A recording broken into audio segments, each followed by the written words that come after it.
లేదు. పొదుపు సంఘాల అక్క చెల్లెమ్మలకు మా ప్రభుత్వ హయాంలో క్రమం తప్పకుండా ఇచ్చేవాళ్ళం.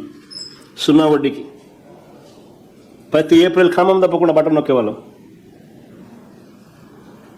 ఏకంగా 4,900 చిల్లర కోట్లు మేము ఇచ్చినాం మా 5 ఏళ్లలో 0 వడ్డీ పథకానికి.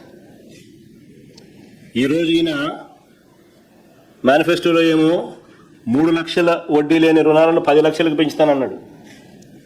పెంచడం కదా దేవుడు ఎరుగు స్వామి. మా హయాంలో ఇచ్చేది కూడా ఎగరగొట్టేసినాం, అది కూడా రావడం లేదు. ఇవ్వాల్సింది ఎగరగొట్టిన 0 వడ్డీ. ఇదే ఈయన మేనిఫెస్టోలో చెప్పిన 10 లక్షల ప్రకారం లెక్కేసుకుంటే ఈ 3 ఏళ్ళకు కలిపి అదే 9,000 చిల్లర కోట్లు.